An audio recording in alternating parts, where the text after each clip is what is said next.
I'm Tim, the Brand Weaver, and this is Branding for Breweries, the podcast that helps you grow your brewery, build a better brand, and connect with more drinkers.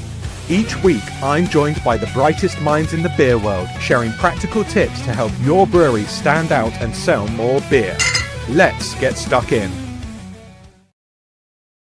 What up, 24-hour party people? 'Tis I, Tim the Brand Weaver, and you are listening to Branding for Breweries, the show that brings you the brightest minds from around the globe to help your brewery thrive and survive. And today I am super excited because I'm going to be chatting with the incredible Stefan Melbourne. He is the head of creative and experience over at the glorious Track Brewing Company. If you don't know about Track, where have you been? What rock are you living under? Get out of the rock, check him out. But I've invited Stefan on to talk about something which is a bit of a tricky conversation because it's branding as an experience. And I personally believe that if you've got a great brand, then it is something that you can feel. There's an emotive piece to it. But actually being able to define that and work out what it is a challenge. However, if anyone can, it's Stefan, because Track does it so very well. So I put a lot of pressure on him. I've hyped him up. He's already said he's nervous, and this is going to make it even better. Let's bring Stefan to the stage and have a chat.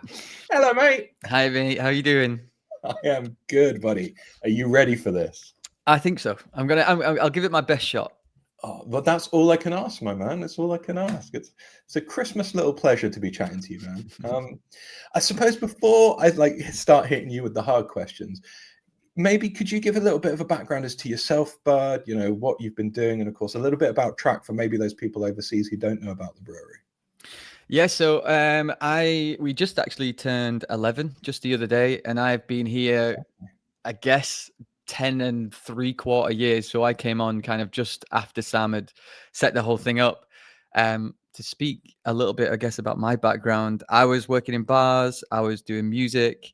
I had a friend from my hometown who'd set up a brewery over here called Squawk. People might remember Squawk. They're still kind of going, but under a different umbrella now. And he just reached out and was like, look, my friend just opened a brewery down the road. He was wondering if you wanted to do a gig in the brewery because he's got a lot of space, this, that, and the other. And I went and met, and it was I met Ollie, who ran Squawk, and Sam, who ran Track. And Sam said, "Yeah, do you want to do a show? Like, I'm trying to draw a bit of attention to the brewery, this, that, and the other." And then they both kind of said, "Do you also want to do sales?" And I was like, that was a totally left field question because I'd never done it before. I'd worked in bars. It was a real kind of moment, I guess, this kind of second wave almost of craft beer in the UK. And I was really excited about it. The bar I'd been working in was kind of a specialized beer bar, and I've been learning a lot about it. So I said yes. And the gig never happened, but the sales bit did. So originally I kind of came on doing freelance sales for Track and Squawk at that time. To give a bit of backstory of Track, Sam set up under a railway arch in Piccadilly. He'd done this cycle. He'd kind of gone to university, gone to London, got a job, working in a sector that he just couldn't get on with, and decided to pack it all in and cycle around the world for 10 years. 2 years. I'm confusing my time here and his cycle. So yeah, he cycled around the world for 2 years, took him across the States down to Patagonia, and he was kind of coming across tap rooms and breweries, and it sparked a little bit of an idea. Came back to the UK. He's originally from like Chester, near Chester Way, so came back to the Northwest. And at that time, you know, you could talk about the history of Manchester like that. 10 years ago, it was not the same city as it is now. It was still a lot of empty spaces, cheaper rents. You know, there was a lot of opportunity to kind of set up and go. And as a one-man band setting up a brewery, there was possibility there that there wasn't in London, for instance. So that's kind of how it all began. And that's where it started, from what should have been a gig to head of sales and a sales gig. Yeah. And then, like you say, the creative and the event side of things. But I mean, what a journey, man. And like you say, 10 odd years, that's impressive. Yeah, it is wild. And it's kind of one of those things that, you know, people kind of hunt a career in this industry now, which is, you know, it's a really creative, brilliant space to work in. I just was right place, right time. and then stuck at it through the good times and the bad, you know? Through the highs and the lows, man. Yeah. So let's get on to the subject that we're talking about today, this experience, a feeling of a brand. I suppose a great place to start is, how would you describe the track experience to people listening? It's, you know, when you were doing that intro, I was like, man, I'm probably just going to let you down here, because it's like, it is almost undefinable. You know, you've been going such a long time, like this 10 years, 11 years now. And throughout that, you're kind of building this ball's rolling down the hill and picking up things as it goes. And you're trying to build around the core and identity of what it is, but it's also kind of amorphous and ever changing. And I've been lucky enough to kind of head that from pretty much day one, and thankfully got my partner in crime, Amy, who came on to do the design. But yeah, it's when our head of sales, Adam, came in, he asked the same question, and he's quite a linear kind of guy, loves spreadsheets. You know, he's a great sales guy because he loves that kind of world. And he said, so you know, how do we identify this? How do we do this? What kind of fonts are we using? This, that, and the other. And I was like, you know, it's more of a feeling. And he just like was spinning around in his chair, because it was just, he couldn't handle that. That was just not an answer that he could get on board with. But it really is. And it's kind of one of those things where the past informs the future. And it's a constant kind of curiosity and drive to explore new areas. And now, I guess, because it's been going that amount of time, I think that there's just certain things that fall within that that outline of what track is, that we kind of pull in and explore. And is that like answer, or is that not an answer? it's an answer? If it's good or bad, we don't know yet. We've got to dig into it. But it's really interesting, like you talk about, it's been going for so long, you've been defining for a while. Is that element of curiosity, does it now have a magnetism that draws similar people into the brand? So I'm thinking like internal culture. Does it attract the right people that you're looking for, because track has somehow defined itself over these years? Yeah, I'd say it's kind of weird, isn't it? Because people who, you know, apply for a job or come and work for us have seen all our output. Hopefully, you know, they've put a bit of work in and understand it, to then come into it with a kind of idea what it already is. I should kind of maybe shoot back, because Sam originally, you know, the identity of track was born out of his exploration on his bike. So there was a lot of geography. Everything had a place name, which is where Sonoma came from. These were places that he'd explored on his cycle. But you know, there comes a limit to we're doing so many different beers a year. It's kind of morphed and changed out from that foundation. But that was the foundation of it, which was exploration, adventure, places, discovery. And then that's kind of informed the rest of it. That was, you know, the starting place. I like that. And it does tie into what you're saying about, obviously it's been a journey, you've been doing it for so long now, that it still has tie-ins. Like, the marketeer in me can see the shoehorning it in ultimately. Of course. And I think there's got to be a lot of breweries out there who can relate to the idea of it's just a feeling, it's the undefinable feeling. When you talk to people in the tap room, though, drinkers, you know, people not inside the team but outside, is there common phrases and words and ways that they describe track, or do you not really have that conversation with them? Yeah, I would say that there's definitely things that kind of come up. I mean, obviously, having a great product is, as someone who works in my side of things, makes my job a lot easier. So I think the quality kind of speaks for itself on that front. Matt and the brew team have done such an incredible job of, you know, pursuing excellence in that field. And for me, my job has always been to kind of match the quality of the beer with the quality of events and experiences that we have. So it's like this hand in hand thing.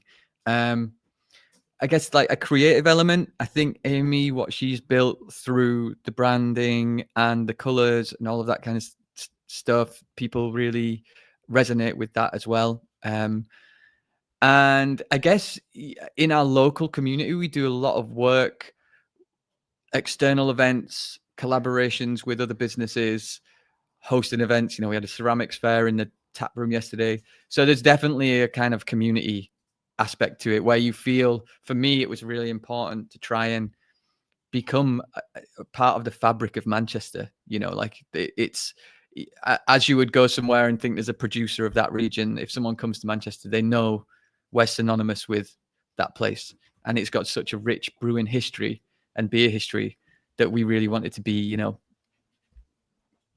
considered high on that list.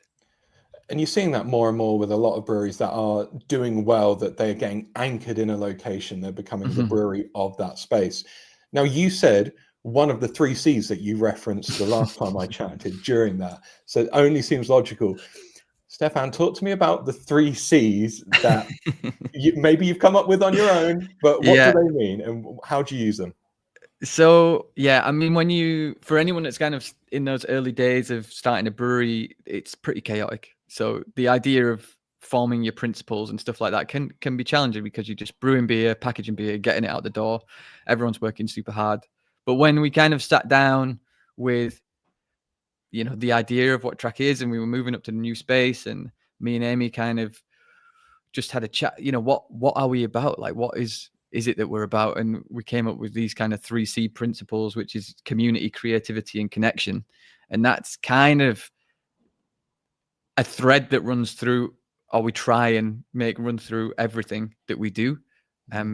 They're just words that we feel are really, you know, they're purposeful. They capture kind of what we're about, and what we want to pursue, really. And does everything that you do have to tick all three boxes of the three C's, or are they more kind of like a guideline? They're definitely a guideline. You know, I think when you're working in the kind of creative arena and the events arena, you can stay pretty close to that. But, you know, on the beer side, those guys might not be thinking about these three things as they're brewing a new DDH IPA. It's just how we, you know, what can we do to create something? So, for instance, we did a series called Fractions, which was an experimental IPA series. But me and Amy, we were like, let's work with a photographer, like a Manchester-based photographer, and then just, you know, spitballing ideas. It was like, why don't we ask people to write a small bit of prose or poetry that is conjured up by seeing these photographs? So it's kind of like writing, image, beer. And you never know if these ideas are going to resonate with anyone out there. It's a super niche thing, and like craft beer lovers going to be into writing poetry. There's going to I be don't some of them know. out there, There's going to right? be so exactly. But it was a beautiful series that really came together, and to read people's, you know, poetry or prose that they'd submitted, you know, you're like, oh, people really care, you know, like people have really put time and effort into this. And that's, you know, that's a beautiful thing to be a part of and to give space to. Man, I think when it goes that extra level, it's another side of care. You expect the Mhm. care to go into the brewer course, but actually that storytelling, that narrative, like you say, you don't know how many people are out there, but if there's a handful of people going, I Yeah. appreciate that, that works, then you're bringing people on board. Now, a minute ago, you talked about, yeah, you don't know if the team in the brew house are overly worried about the pros or whatever it is, but Mm. how much conversation and crossover do you have between kind of the creative, the brand experience, and then what is being brewed at the time? Do the team just go, here's this beer, and you go, right, we'll do the rest? Or is there a lot of collaboration? How does it work? A mix of both, really. You know, there's certain aspects where it is just beers coming out. We when you're kind of forming what brewery you're going to be, and I definitely don't want to sound prescriptive because there's so many different ways to do this. But for us, we were a release-driven brewery. You know, we're doing a lot of different beers a year. We've got Sonoma, which is a core. We've got like a Rosa lager that we do pretty continually. But apart from that, there is new beers coming out all of the time, a lot of collaborations. So sometimes, for instance, we've done, we did Digital Oz and Digital, what was the first one that it started with, Amy? Digital Oz, Digital. It's basically a core of collaboration beers with 3 different breweries from a certain space. So Digital Oz was all Australian breweries. And then we build the artwork around that. We build the messaging around that. And that's a, conceptual project that we're working on. But then there's another time where it's like, right, we've got 3 new beers coming out, but they're not a collaboration. They're just new beers, new recipes. So it moves quite quickly, and you've got to stay on your toes. But that for me is the exciting part. For some other people, and we've had people work here that kind of again have a little bit more of a linear outlook and want, which is absolutely fine and great, but that can be quite a hard environment to work in because there's an element of creative chaos that is happening all of the time. But I just call that fun. Exactly. Well, you can't call it anything else, otherwise you Yeah. wouldn't be in the job for 10 years. Exactly. Yeah. Do you find those that are more concept driven are easier for people to get behind versus the oh lordy, we've got to put a name and something to this? Or do drinkers not really realize when there's a concept versus there isn't?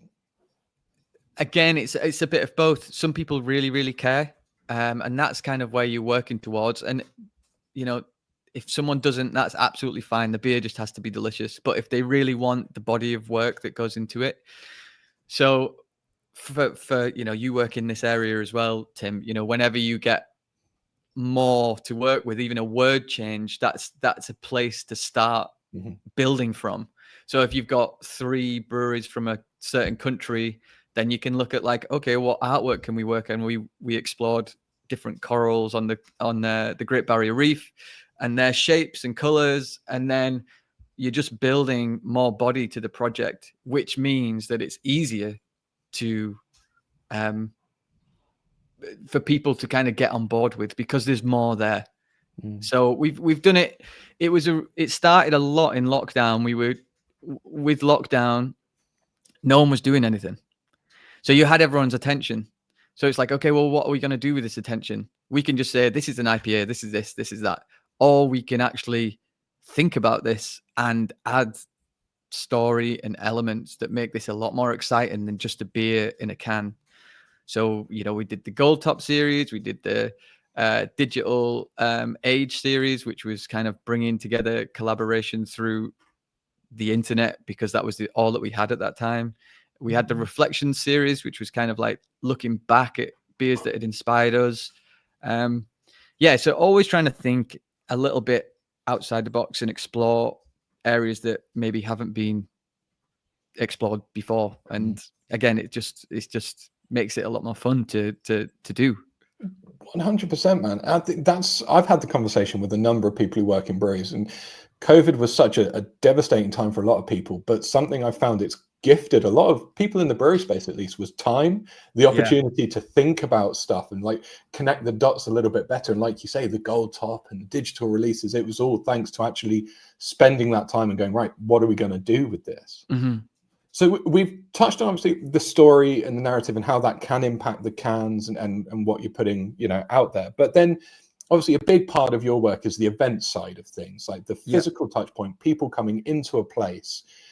How do you evolve that from going, well, this is Track as a visual identity and as a bit of language on a can, to a space, something that people can experience and be part of?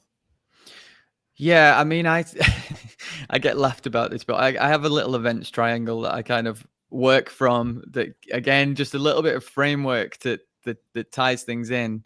And I actually, moved away from it for one event, and it was a bit of a flop. So it kind of reaffirmed to me that it was like, okay, again, just this is the thing that we need to be working with, and it basically revolves around, look, we're a business, so there has to be a financial element. That doesn't necessarily need to mean that it needs to make loads of money, but it needs to not cost a lot of money. And if we're speaking to breweries that are just starting out, like budgets can be extremely tight. I was always working back in the early days with no budget. So it's like, how do we do this and make sure we're not losing money? I'm happy to give my time to it.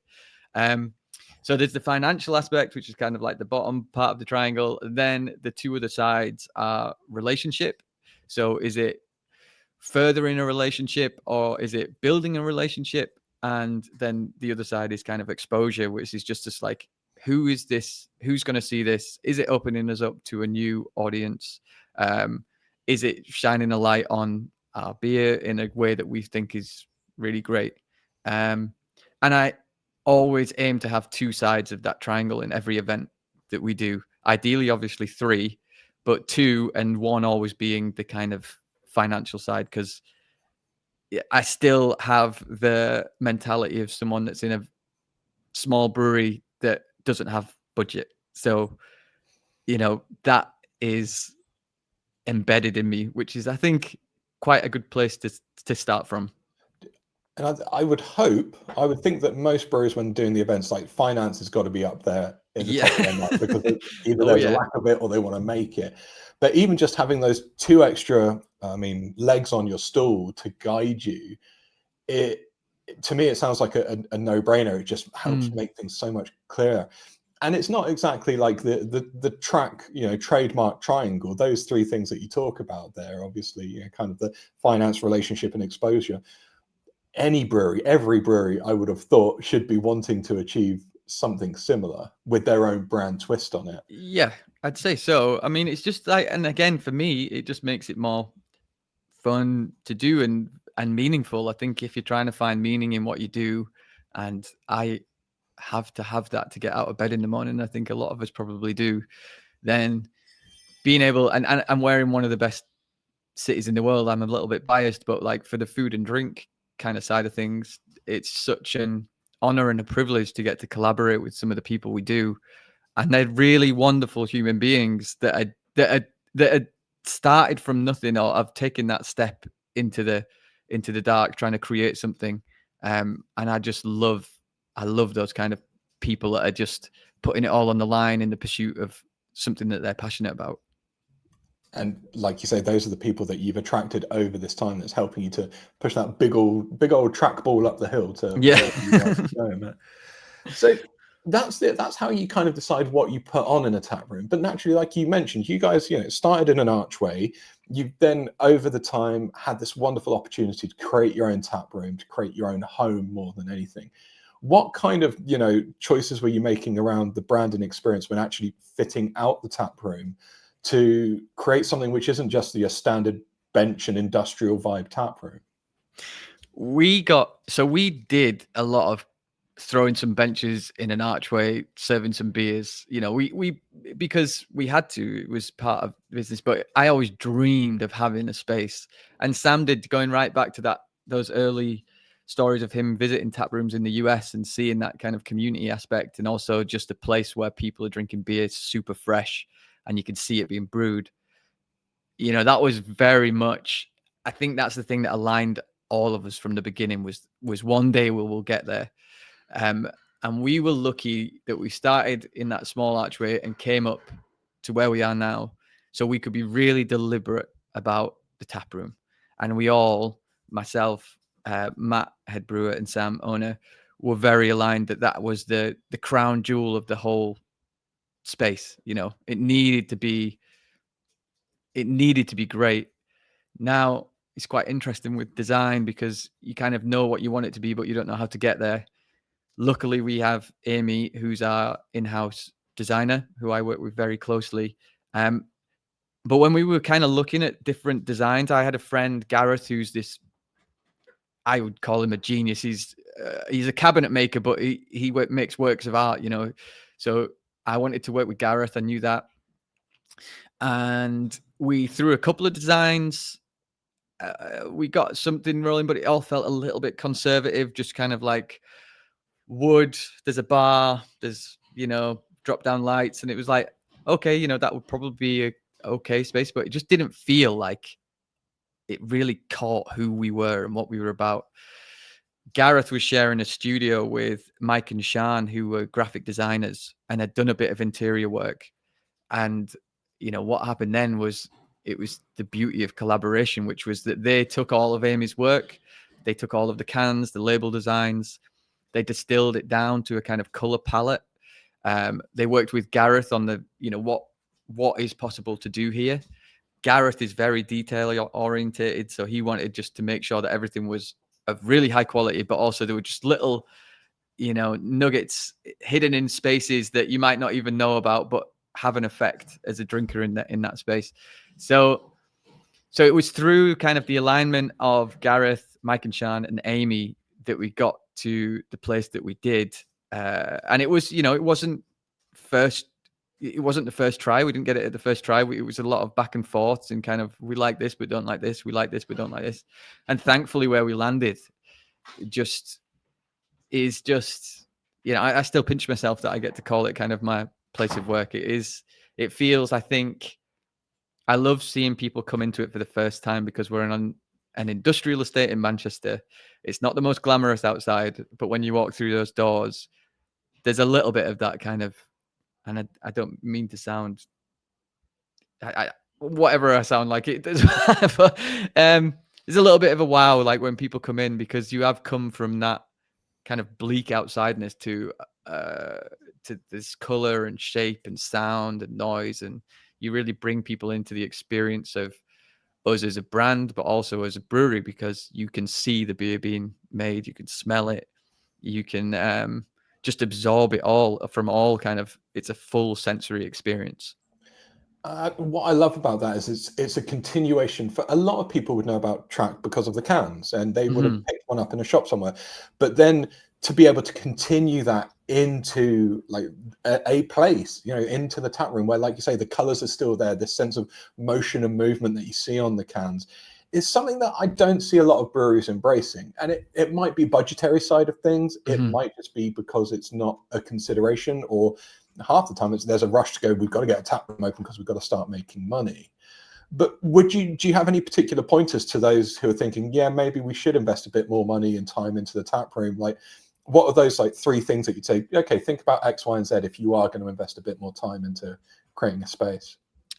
Well, for me, like, obviously aesthetic is really important, how it feels. Does it embody you? But you were right about budget. I mean, someone handed me a can the other day and it was just AI on a can. And I guess that's the world we live in now. But like, if you can invest in design and the creative element, I know that that's probably the first thing that people kind of knock off the list. But if you can work with people who understand space and understand you as a brand, it will elevate the experience for the drinker. But then like really kind of rudimentary stuff, good lighting, warmth, that's a big one for a tap room. If you're in industrial space, like, it is not fun to drink beer in the cold, really. It's just not. And we've done it. I think we've all done it, and we've had it in different spaces. And then sound as well. Just like, can you make it music levels, and just how it's just building an atmosphere in which people just want to sit, and a sense of intimacy, I think, is also important. Like, if 2 people walk in and it's just 2 people in the tap room, can it still feel nice for those 2 people and not just feel like a big barren space? And that's where I think the design element comes in.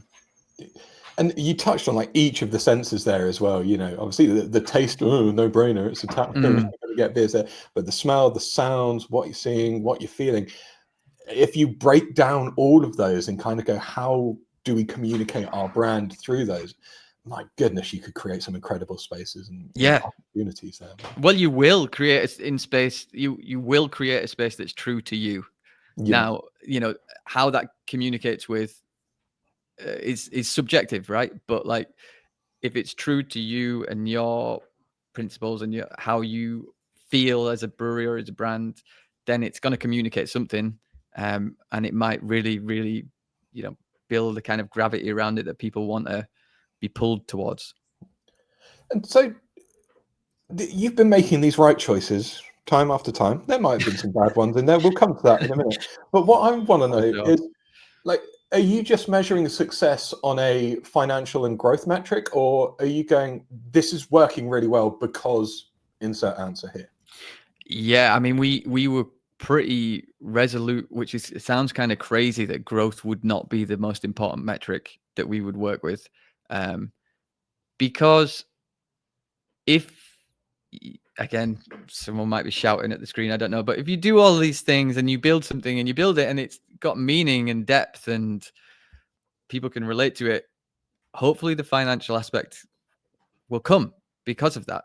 So for us, we never wanted to be a huge brewery, we wanted to be meaningful in what we created, and that goes for like the beer. We really didn't want to compromise ever on the product that we were making, and the same goes for like the design elements. And these are investments. You know, having a full-time designer is an investment, but it's something that's really important to us, and it feels like it's not only important, it's part of it now.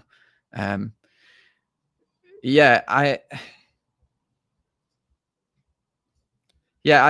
don't know. It's just, it's hard to say how anyone else should operate, but that's just kind of what we do. I'm sorry, I'd lost my train of thought then with all that. It happens, man. I saw you were going into yourself for a minute. Yeah. I was like, you're going to come back and we're going to chat. But mate, I love that personally, and obviously it sings true to what I do in the creative space and the branding space, that if you just find what you are and who you are in terms of a brewery, then like you say, your vibe attracts your tribe, right? That's the phrase that I know and use from time to time. And at least you can be proud of that because you've done it the way that you've always wanted it to. You've not kind of bent the knee to think, oh, well, this will make us a bit more popular. Yeah. So there's a lot of respect for you guys in doing that. And also just on the brewery side, just on the like financials and stuff, it can get really hard up there at the top. You know, if you expand, you are rolling the dice. Like for us, we always wanted just that. But I you know, anyone that wants to do that should go for it. But like for us, it was always just this kind of steady incremental curve up rather than just like trying to hit a spike. It was just slow and steady. And I guess when you've been doing it that long, you do build a body of work and a depth, to repeat myself, to what it is that you do. And you talk about that steady curve there. Is that something that is intentional as you evolve as a brand and in your creative and stuff as well? Because I can imagine, especially having, you know, the fantastic asset of having a designer in-house, there's also got to be the temptation for that designer to go, I'm a bit bored of doing this stuff. I want to go and try X, Y, or Z. Like, how do you monitor and make sure it still looks track and it is evolving, but not so dramatically where you kind of throwing the baby out with the bathwater and it's like, oh, it's a bit too far? I guess it's been a relatively slow process, you know, like again, that 11 years, but we really try, me and Amy really try and explore areas that maybe haven't been walked before, but in a way that still fits is in keeping with us. So we just did our 11th birthday series, which was all based around like platonic forms, mathematical forms. And we did like a sticker on the can that came off and you could put it on a poster and then it gave you a code and, you know, like gamify it. And it's just areas like that. It's just like, can we do this? It's a real challenge design wise, but I think if people invest in it, it will be fun. You know, it will be an element of fun to what otherwise is, you know, hopefully a tasty beverage. But we did it last year with the birthday series. So we're lucky in the fact that we never really feel like we're stagnating because there's always just so much to do. There's always so much to explore. And because we're a release-driven brewery, we're not settling into just like a core range of doing 4 or 5 beers every week and then the occasional special. We're doing 2 to 3 specials a week and 1 core, you know, so we have to be creative and have to kind of be constantly pushing that and stay motivated in it, because otherwise I think that there's nothing that terrifies me more than like mediocrity or like or stagnation. So I have to, we constantly are just looking towards what's next and what can be done. That's a really interesting perspective. I hadn't thought about like the need to do something different just because of the sheer volume and, you know, pace that you are changing and new stuff coming out. But again, that necessity drives the creativity. You talk about the stickers, which have the code. It becomes more experiential again. You're not just resting on your laurels going, hey, it's going to look like a track can. It's like, how do we take it one step further? Which is a very nice full circle movement there. What are the chances we managed to get? Yeah. All right, with that in mind, then let's bring this bad boy to a closure. So you're talking to those who are listening right now, Stefan, and they've gone, okay, we're only 3-5 people. We're where Track were X number of years ago. How can we start to deliver on a branded experience? So we know we've got great beer, but beyond that, we want to do more. We know people are expecting more. What can you advise them? It's gonna probably sound really I don't know, pretentious about or like soppy, but just like finding out what you're about, like what is it you want from this, whatever it is, if it's beer or clothing or, you know, why are you doing it? Who are you doing it for?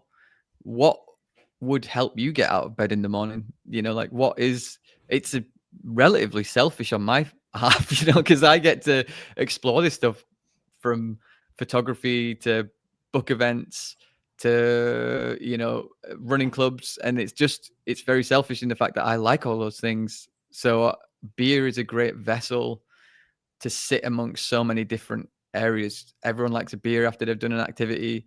Everyone likes having a beer if they've just watched something or listened to someone talk. And it's a real kind of bringing together of people, and that's in this kind of digital age. To repeat on that is really vitally important. So it's very hard to. I can't give like a real straight answer, but if you can kind of just take a moment to just go, why are we doing this? And say, okay, well, what can we do with that? And what would I like to do with it? If you're like three people who founded something, what is your vision for it? Is it to be the biggest thing in the world? Go for it. Or is it to build meaningful community and explore art and culture that you love? Then try and move in that direction. I was very, very lucky, very, very lucky to have Sam hand me the keys pretty much straight from the off. He I guess recognized that there was just areas that he wasn't ever gonna touch or understand, so he let me explore them. And it's kind of funny to go full circle again, from a music industry or like from being a band or being in bands. I think when I first started in the brewery, I understood it straight away, because you are a band. Mhm. Your beers are your singles. You go to festivals. You have merch. You're doing all of this stuff. It correlated perfectly with a world I already kind of understood. Yeah. So I can't give any hard answers, but I think just just figure it out. Dude, you say you can't give hard answers, but the stuff you were saying then, like, work out who you are, who you're for. If you don't have the confidence to do it, find someone you can collaborate and work with. Man, to me, that's hard, tangible advice Yeah, I that you can guess take away there. the other thing I would say, which I touched on there, is if you see someone that you think is doing work that you think is great and understands you and is pushing you forward, try and support them with everything you can, and keep them, Mhm. because they're the people who might be driving you in a direction that you don't necessarily know about. But they understand you as a brand. And some people, when I first started, I ended up freelancing for 3 different breweries, and there were 3 very different people who had 3 very different ideas of what they wanted to achieve.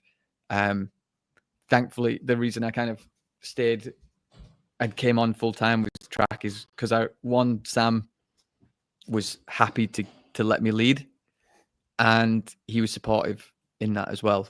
So I felt supported in the ability to kind of explore my own curiosities through the vessel that is beer. So if you get great people, try and keep them and support them. And even if they're only with you for a bit and they move on, if you have belief in them, then yeah, try and keep them around as long as possible. Sage words, my man. What a wicked way to end the chat. Love it. Love it. Stefan, dude, if people maybe aren't as familiar with Track as I am and other people are, where can they check out the work, see all this creative in action, and indeed, maybe touch base with you and have a chat with you? Yeah, I guess Instagram, we put lots of stuff on there. You can check out our website, which is trackbrewing.co, just .co. That's leads to a lot of issues. But yeah, through Instagram is generally kind of where we're putting a lot of the kind of creative energy. And then I'm like personally on Instagram at Stefan at Track Brewing Co. I think I can't remember my own handle, but But yeah, and always happy to, if anyone has a question or anything, if I have anything to offer, I'm always willing to try. Fantastic. Yeah, and you get the answers in the end. We like a shark. I know, yeah. We've We've navigated for like 40 minutes and I've probably said precisely nothing, but there you go. said exactly everything, my man, and that's what we like. Dude, thank you so much for your time today. I really appreciate it. Thanks for having me, mate. No, anytime. And anyone who's taken the time to listen, be that now, in the future. Yes, this is Tim talking from the past to you listening in the future. Thank you, because you all rock. You're amazing. I've been doing this for a year now, and I'm so happy to be doing this for you. So until next time, friends, have a wicked year, week, life, whatever you want. Just be wicked, and I'll see you on the other side, people. Rock on. That's a wrap on this week's episode of Branding for Breweries. If you got something great from it, hit follow, like, and subscribe on your favorite streaming app. Or even better, leave a review, share it with your brewery pals, or get in touch, because I want to chat to you. Rock on!